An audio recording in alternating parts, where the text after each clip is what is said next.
Assalamualaikum warahmatullahi wabarakatuh.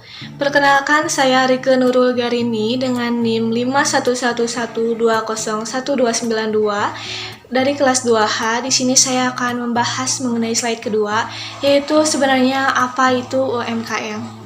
Nah, sebelum melanjutkan pada perhitungan harga pokok produksi UMKM nasi goreng Damkar, di sini alangkah lebih baiknya kita mengetahui terlebih dahulu apa singkatan dari UMKM dan apa pengertian dari UMKM tersendiri.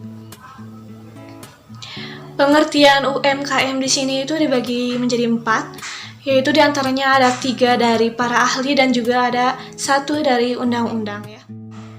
Baik, yang pertama itu ada menurut Rujito, pengertian UMKM merupakan usaha yang mempunyai peranan penting dalam perekonomian negara Indonesia, baik dari sisi lapangan kerja yang tercipta maupun dari sisi jumlah usahanya.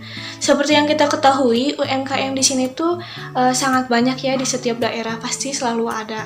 Dan dengan berkembangnya usaha tersebut itu dapat menciptakan lapangan pekerjaan bagi masyarakat Indonesia, baik itu kecil-kecilan maupun usaha besar-besaran. Selanjutnya ada yang kedua dari Ina Primiana.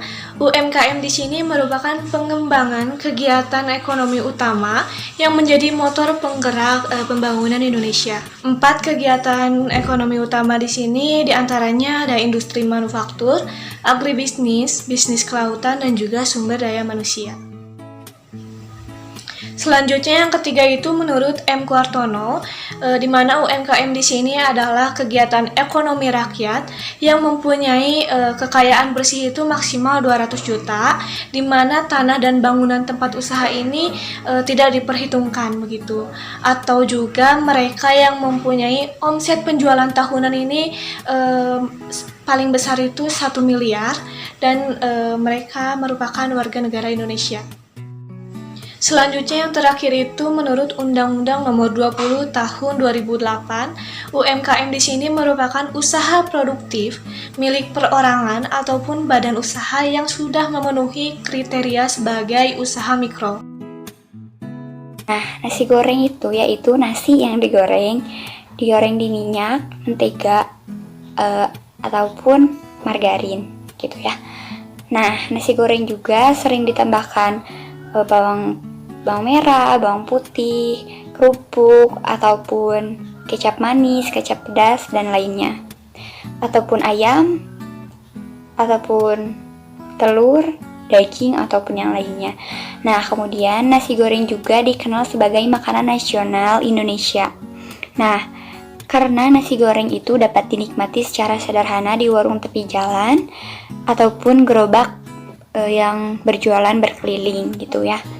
Nah, pada tahun 2011, sebuah polling internet yang diadakan oleh CCN Internasional dan diikuti oleh 35.000 orang yang menyajikan nasi goreng berbagai rasa.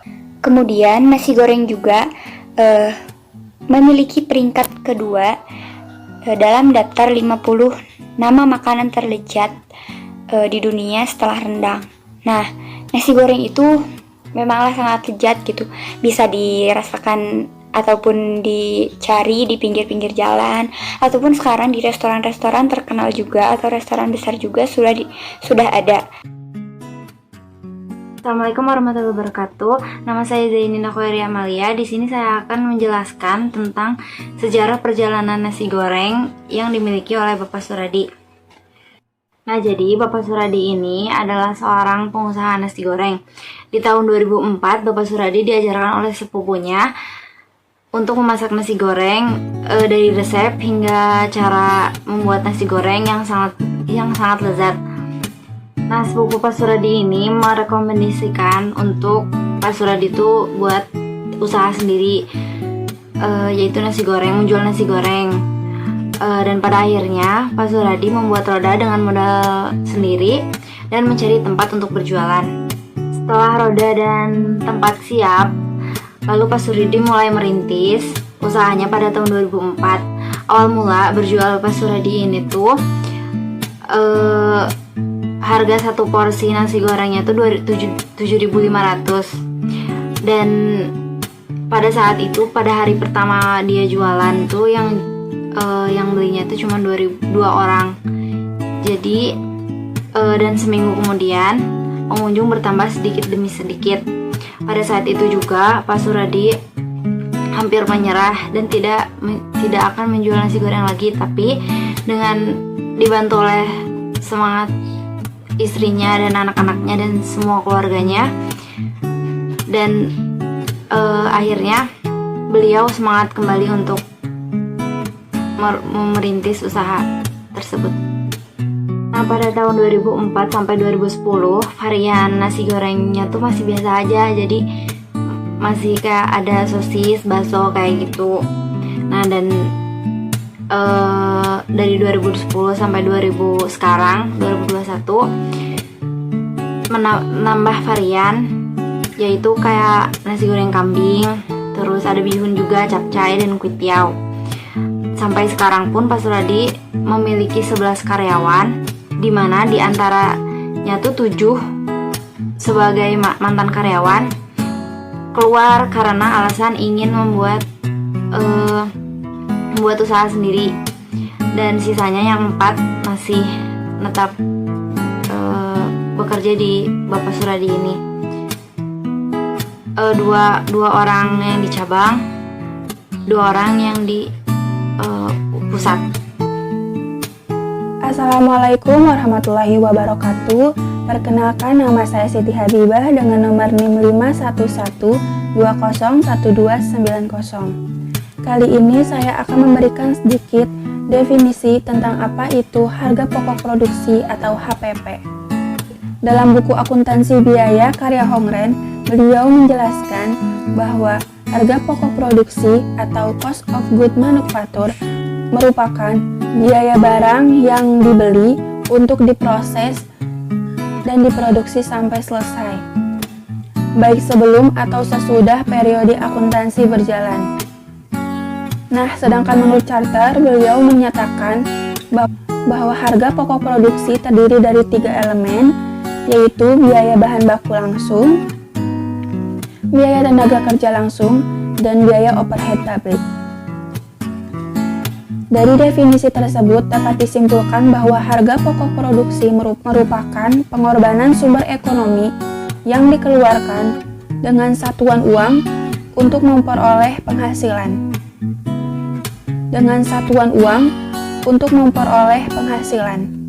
Informasi yang berkaitan dengan harga pokok produksi dapat digunakan sebagai dasar penentuan harga jual.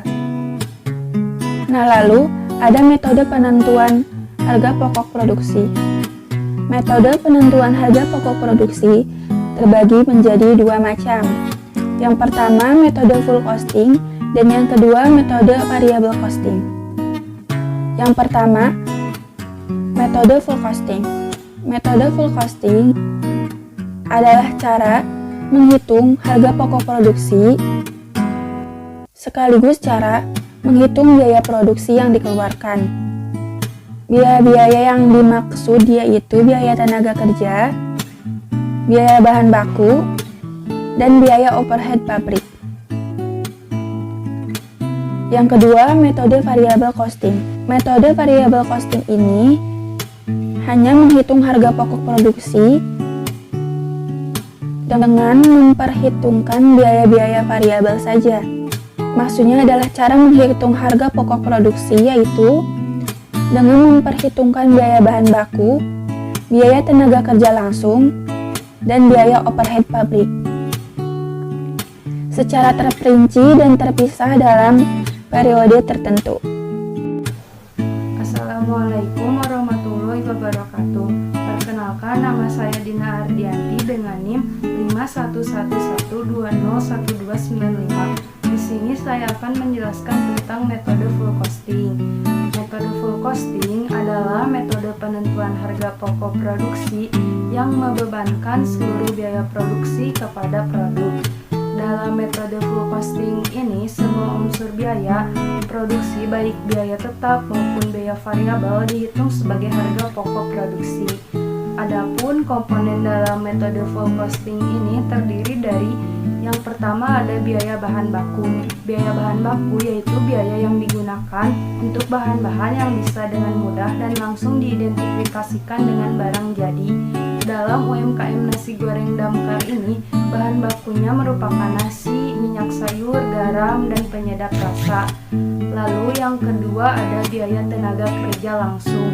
Adalah biaya untuk tenaga kerja yang secara langsung menangani proses produksi atau bisa dihubungkan langsung dengan barang jadi. Nah, dalam UMKM nasi goreng damkar ini, tenaga kerja langsungnya adalah pegawai yang secara langsung memasak nasi gorengnya. Jadi, biaya tenaga kerja langsungnya adalah upah pegawai itu sendiri.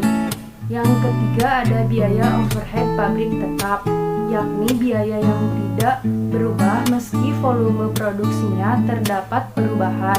Dalam UMKM nasi goreng damkar ini, BOP tetapnya adalah sewa tempat, gerobak, wajan, spatula, dan lainnya. Lalu yang terakhir ada biaya overhead pabrik. Biaya overhead pabrik variabel yaitu biaya yang berubah sebanding dengan perubahan pada volume produksi. Nah, dalam UMKM ini BOP variabelnya meliputi beras, telur, kecap, daging ayam, daging kambing, garam, dan sebagainya.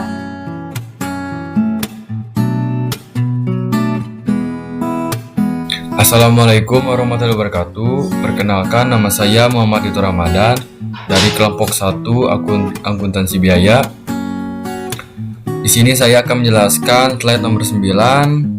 Tabel 2 biaya bahan baku. Yang pertama, nama bahan baku nasi, harga bahan bakunya seharga Rp120.000. Yang kedua, minyak sayur seharga Rp30.000.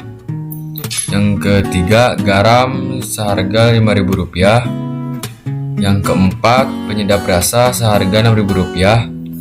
Jadi, jumlah biaya bahan bakunya dijumlahkan semuanya seharga Rp161.000. Perkenalkan, saya Pak Sadi dengan NIM 5111201291 akan memaparkan tentang biaya overhead pabrik pada nasi goreng damkar. Sebelumnya, apa sih biaya overhead pabrik itu?